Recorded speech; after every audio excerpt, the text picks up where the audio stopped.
Hey, welcome to another edition of Kyle Meredith with. It's the interview series presented by WFPK at WFPK.org, Consequence, and the Consequence Podcast Network. Thanks as always for making your way here, checking out the series. You know what to do. Like what you see, what you hear, hit that subscribe button. I put out 3 new interviews every single week, new one every Monday, Wednesday, and Friday. So it's a great way to keep up with your favorite artists and discover some new ones at iTunes, Apple Podcast, at Spotify, Podchaser, NPR, WFPK.org, or of course, right here on YouTube for the video versions. And that's me, Kyle Meredith. Today, my guest, Susanna Hoffs. It's been a couple years since we caught up. She's got a lot going on. We're going to be talking about a new album called The Deep End. There's a new set of covers that finds her taking on folks' songs from Billie Eilish, Brandy Clark, Joy Oladokun, among others, of the newer crop. And then she also does some songs from Squeeze and Yazoo and the Rolling Stones. It was produced by Peter Asher, so we're going to be talking about all that.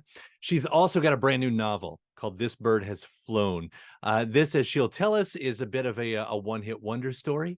About an artist, but a one-hit wonder, and making their way through the music business, and there's romance, and it's already been optioned for a movie. In fact, I think she might be done with the script, or she's getting close to the script on top of it. Like, there's a lot going on in the world of Susanna Hoffs, and I'm always so excited to talk to her all about it. So let's jump into it.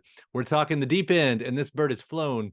It's Kyle Meredith with Susanna Hoffs. Well, let me say it is great to see you again. Great to hear already a new record with the Deep Ends and the book that's coming out. I mean, by the way, most of the time when an artist is writing a book, they don't have time for an album. I know. What's going on over there? Well, okay, I have to reconstruct the timeline. I was working on the book for many years. It was an absolute labor of love. It was kind of something I'd wanted to do my whole life because I love reading and I loved being inside of stories, whether in a movie, a song, a book. I'd always dreamed of doing it. And a few years back, I was just talking with my husband and kids about it. And my older son, Jackson, said, "Mom, what are you waiting for? Just do it." So I just, on my own, kind of quietly was working for years on this novel, and it was an unexpected pleasure. I'd never studied writing. It's like with music. I've always been self-taught with music as well. I don't actually can't read a chart. It's like a dirty little secret, but I guess I let that into the universe now. But the same with writing. I just learned from books that I loved, and loving story, loving being inside of a story. It's escapist for me. I can escape my ruminations about my own life and just disappear into somebody else's journey.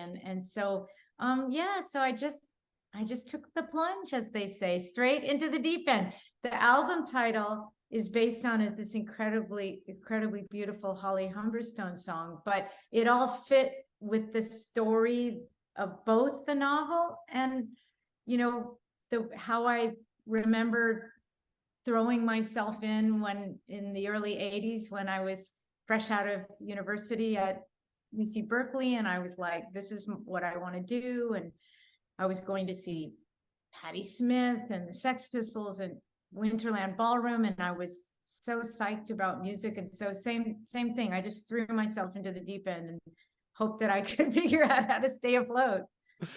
It's interesting how it works together. So The Deep End is the record. The Bird Has Flown is the book, and they tell you to write what you know, and that's sort of what you did here, right? So, I mean, as I understand, we're talking about as the tagline goes, it's sort of a one-hit wonder story.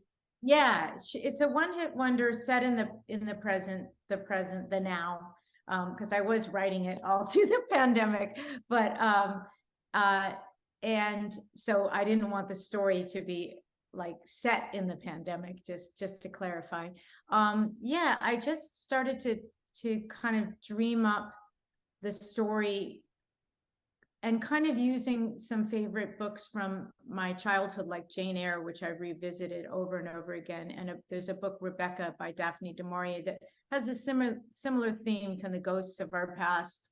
Will they always haunt us? Will we be able as human beings to kind of break through and find joy and connection in life? And So her journey as the character is that she had a big hit that was written by somebody else when she was 23. And now we find her at 33, kind of descending an elevator to do what's called a private gig, which most people aren't familiar with private gigs, but she's been asked to perform at a bachelor party in Vegas, which she has, a little bit of trepidation about. And she's kind of been off the radar for a while, and she's put on the mini skirt and she's worn the costume, and it kind of just goes from there. And we see her sort of unexpectedly put on a plane to London because of the good graces of her longtime manager, who could tell her that she's barely staying afloat,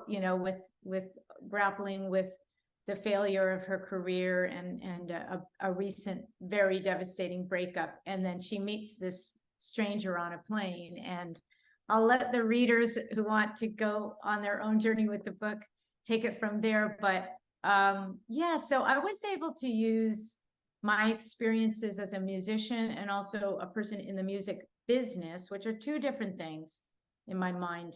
And also write a book about love and connection and what matters and in life is from my point of view. And it couldn't have been more escapist and fun for me. That's the thing. It was many hours, what I call in the chair writing, but I enjoyed it all the way through. Yeah. It's interesting, the subject that you take, because it's almost like a bit of the possibility of an alternate timeline for your own life. I mean, you're not a one-hit wonder. You did have someone else, you did have a hit that someone else wrote. Yeah. And then it diverges from there. So what kept you from also writing your own story, and whether that's a memoir or something even closer to that?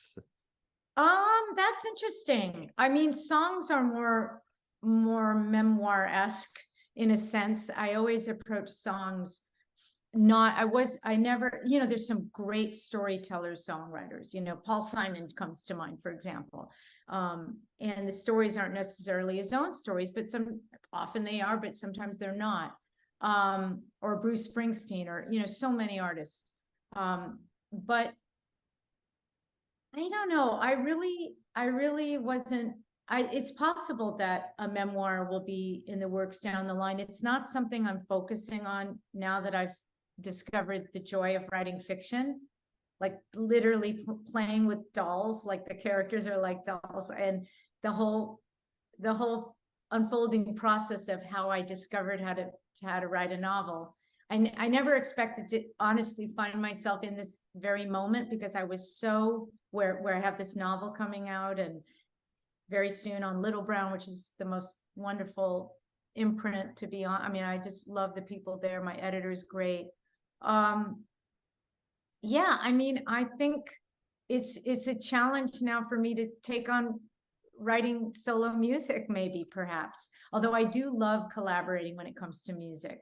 I have the new album coming out, The Deep End, and that came out of the blue, because I was so ensconced in writing the novel. I got a message from my longtime tour manager that Peter Asher wanted to make music with me. And this was like in the deep, deep throes of the pandemic, when I was really blue in that moment. I remember feeling like hopeless, honestly, about music somehow. That even the fact that was no way to play live, there was no way to sit in a room and write a song and feel the energy of that, which is different from Zoom. And also Zoom, you can't have two people. It didn't work. Zoom wasn't a format that we could really collaborate on music, as it turns out. So getting that call, it was like sun shines through the rain, like it was crazy. And then it was before the vaccine. So as soon as we'd gotten through that spring enough to be vaxxed, I started to make these treks weekly, a couple times a week, to Malibu, where Peter lives. And it was just so fun to sit in a room with a guitar in my lap, testing out various songs and ideas. And because I was so busy also multitasking with the book, again, I just, drifted towards finding songs that fit, that like putting on a dress, trying on a shoe. You just know in your throat when you sing it, you know almost instantaneously with the song if it's going to fit. But I did 3 covers records with Matthew Sweet. Elvis and Sinatra, they are not viewed as cover singers because they never, as far as I know, Elvis always sang other people's songs, as did Frank Sinatra, as did many, many artists. But now in this day and age with so many incredible singer-songwriters and bands that, are all about the writing, they're become more categorized. Like this artist is a covers artist. I don't think of myself that way, but yeah, it just, it was a joyful thing. And then to have the band that played on the records that informed my journey as a singer, artist, Linda Ronstadt's Heart Like a Wheel record was so influential. So to be working with Russ Kunkel and Leland Sklar, Danny Korchmar, Waddy Wachtel, it was amazing. During the pandemic, bubbling up with those guys and recording an insane amount of songs in a very short period of time. Yeah. It's interesting. Yeah, it's interesting that, we're talking about Peter Asher and all the history he carries, those musicians and all the history they carry. But with a few exceptions, these are all pretty much newer songs, newer artists that you've done. It's not, you think of that and you're like, oh, everybody's going to like, we talked about that on your last record too. A lot of that was going back to your past. This looks like the exact opposite of that. It's capturing something in the present. What led you in that direction? Just a desire to connect with new artists out there. And Peter is someone who is always discovering new artists. Like he has a really great, sort of method for just searching around to see what's going on. I partly because I've been so ensconced in writing the novel, I have like these playlists on my phone that did inform a lot of the writing on the book, and are also just, songs are the beginning, middle, and end of every day for me. Like my morning walk, I score with music, and it would affect the writing actually. But Peter has a great practice of just figuring out what's happening right now. And so he was the one who turned me on to, of course I knew of Billie Eilish, but he was, I think he might have pitched that specific song. And also Holly Humberstone and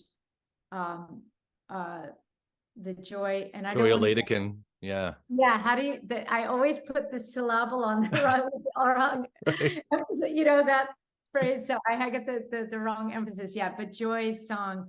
And it was really kind of crazy because she and I had a little text exchange, and I had no idea that she was a Bangles fan.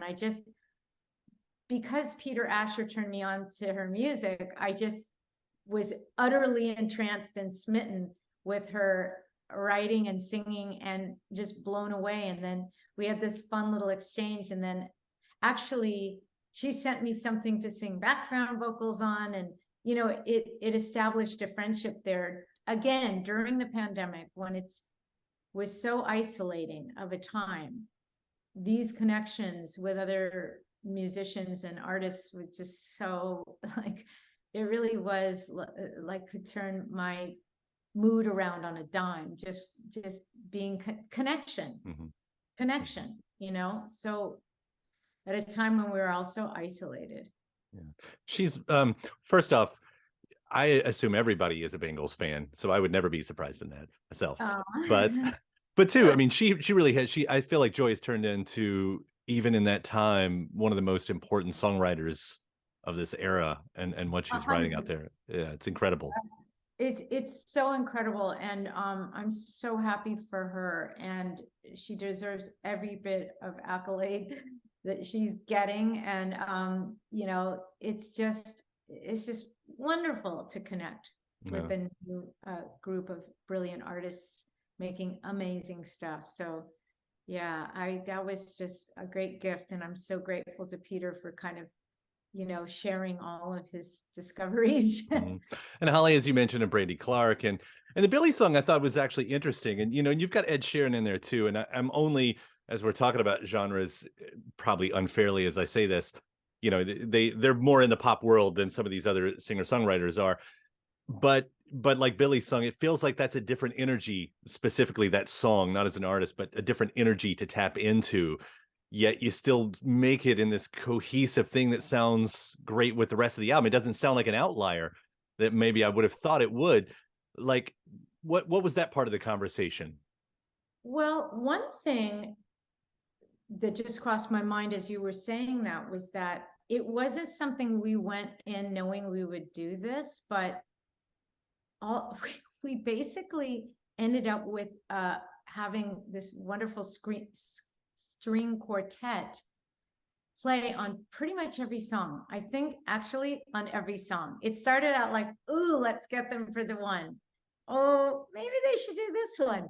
And I'm quite convinced that the string quartet plays on every single song. So it became kind of, because I had this affection for Baroque folk and pop music of the 60s, and I actually named my little record imprint Baroque folk because of that, but it sort of stuck as a theme just through my life, that I think because when I was a little kid growing up, and you're always in the car, and the radio, the AM radio at the time, I don't even think there was FM radio in the 60s here, but there was a lot.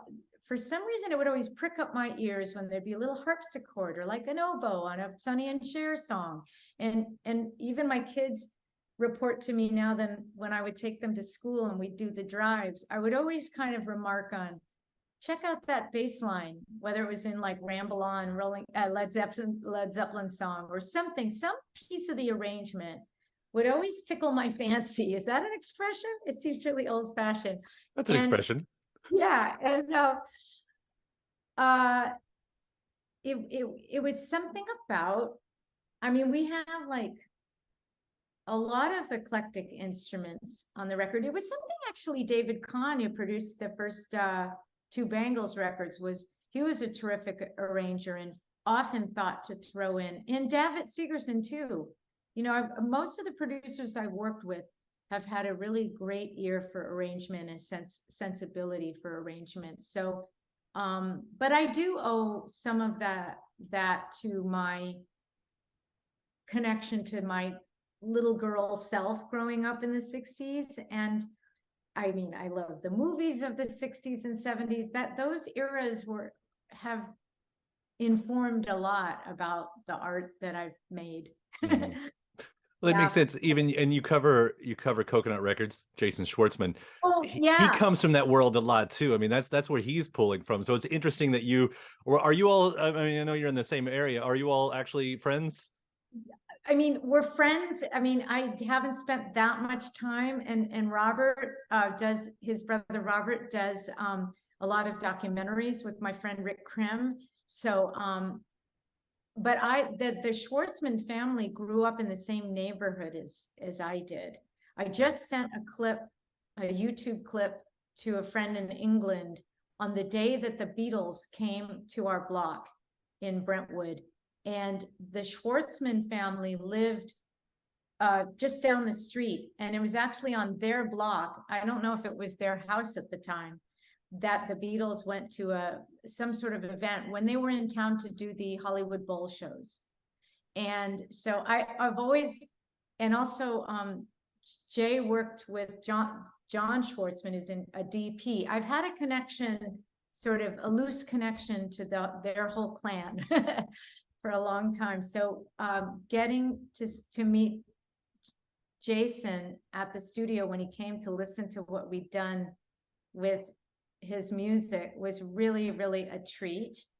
And one of the best parts of it was that at the end of West Coast, I think, the song West Coast, there's a little drum thing of like playing the ride cymbal that I heard in my head, because it's at the end of Dusty Springfield's Son of a Preacher Man. If you ever listen through, get to the end, there's this little drum thing that happens that every time I've ever listened to that song, I kind of do a joy dance when that comes on. And it was such a great moment and I had asked Peter, can we add that? Can we add this thing? And I played him Son of a Preacher Man. It took forever to get to do the song that day. I was like, wait for it. There it is.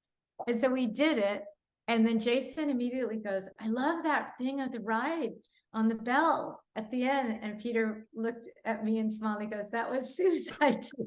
I felt so validated. Not that I needed to be, but it was like that he heard that and loved it. It made me feel like, yay.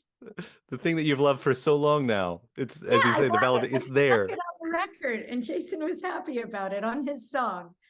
Those small moments, I mean, we've all got those with our favorite songs. Those small moments you think no one else is realizing what that little thing is right there. And it means that those come to mean so much. So much. Yeah, I love that. And there are a couple parts on here I was going to bring up because you do Black Coffee in Bed, one of the greatest songs of all time from Squeeze, and also with Yazoo on there. And by the way, the French horn on Only You. Speaking of great musical moments, I think it's a French horn or whatever that is, but what a great moment of that track right there too. I know, it's one of those things where you just feel like it goes from 2-dimensional to 3-dimensional, because it's like becomes suddenly cinematic. And that's something that was so fun working with Peter. It was like anytime one of us would sit in the room and go, what about this? What about that? And then it would be like asking for the moon and getting it, like it just was crazy. I don't know. It's so fun. And I can't wait to, do more interviews like this where we can talk about it, because it's been such a crazy, busy time. So it's great. Yeah. Now those moments are all throughout there. And even like, I was thinking like, with those two bands specifically with Yaz and Squeeze, you have the newer artists and you have the classic artists, and then those are what I would have guessed would have been your contemporaries in your earliest days, especially with the way you've done Black Coffee in Bed, because now it's gone from, it's, what did I write down? Blue-eyed new wave soul. Like it's all sort of there. I don't know, is it, because a great song's a great song, but is it different when it's sort of your contemporaries? Does it feel any different with, the song or how you approach it, your relationship? Wow, that's such a good question. I feel like every time that I want to, this was the case with Matthew Sweet, by the way. As we've discussed, singing other people's songs has been part of my entire life. Even in the Bangles, one of the ways that we figured out how to be a band and even to write together was we covered a lot of songs that we loved. All our club shows were just 60s songs that were like kind of on I've now been connected with Lenny Kaye recently on email, and from Patti Smith's group, obviously, but his Nuggets albums, I don't know if you're familiar with that. Absolutely. Yeah, I've got them right over the screen here. There you go. Were so important in my life. So to your question about taking on my contemporaries from the 80s songs, right? These were songs that I loved so much, and bands and artists that I worship, that they are not only they're part of those memories for me of the 80s, but it was such a heady time being on tour, and just that whole decade was the Bangles for me, that first experience of being in a band and being on Columbia Records and touring constantly, and having occasion from time to time to meet some of these peers / idols that it was really exciting to kind of revisit that time period and do our own spin on it, and to sing songs that anytime they come on the radio, I'm singing along to. So it was like very natural. And I'd always put that high harmony. Whenever I hear Only You, I always just sing that harmony to it. And for years I was like, I really should record this and do that harmony. So I had my chance. I'm really glad you did. It's and there's so many highlights on it. And then I could go on to see the swagger that you bring to Say You Don't Mind, and the bounce that's there. I love that one. Of course, Under My Thumb is out there as a single, and what you're doing with that. It really is. This is such a fun album. And I can't wait to dig into the book as well. And I've heard that you've already signed the movie rights to this. I've already written the script. Wow. Yeah. I've been maybe unhealthily busy. I don't know. I'm smiling my way through it because each thing is just like, wait, I get to do this. Now I get to do that.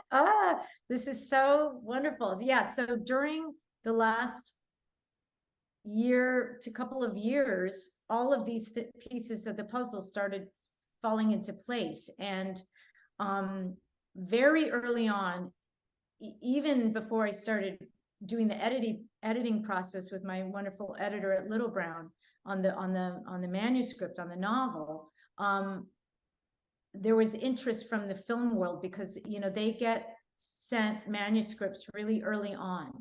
And I had the great fortune of two women, Bruna Papandrea and Liza Chasin, who have made some of my favorite movies and television shows. They actually work separately from often, but they, from time to time, they join forces to produce a project, and they jumped on board. Universal jumped on board, and it was all so fast that I didn't know what was happening. I was like, wow, it was one good thing after another, you know. And so, as I said, yeah, I've written the screenplay. I've been bouncing back, but the apart from the record being kind of its own universe, the book and the movie are, you know, it's an adaptation of the novel. So it was really quite, the story was in my mind, the characters, I know them, I feel like they're my friends. So their voices, I know. Yeah, it was really fun to write the screenplay. Yeah. Do you have the casting in your head, the wish list? I have a lot of casting ideas. Even when I was writing the book, I would just look at pictures of different actors, sort of like, even before I knew the movie thing was happening, I just like to look at faces, you know, and just dream of like, oh, maybe one day there'll be a film version of this, and who would play Tom, and who would play Jane, and who would play Pippa, and who would play Will and Freddie, and all the characters in the book. So it was fun to kind of collect little, like a mood board kind of, you know. Mm-hmm. Yeah, I'm hoping that we're about to get into a really good era, maybe for, you know, the music movie, the rock and roll movie. Daisy Jones is out there, and I've been so captivated by that. I've been so much in that world right now, and as I've said before, because I had Scott Neustadter on here talking recently, and we were, because he's screenwriter, showrunner, and I said it's so hard to make a movie or a television series that's actually true, you know, to what it's like to be a musician. Like it I don't know why, but it seems like it's hard, and I feel like they pulled it off. And I imagine that, you know, because you are in this world, that you can pull this off too. But that's not the easiest thing somehow to bring that to screen.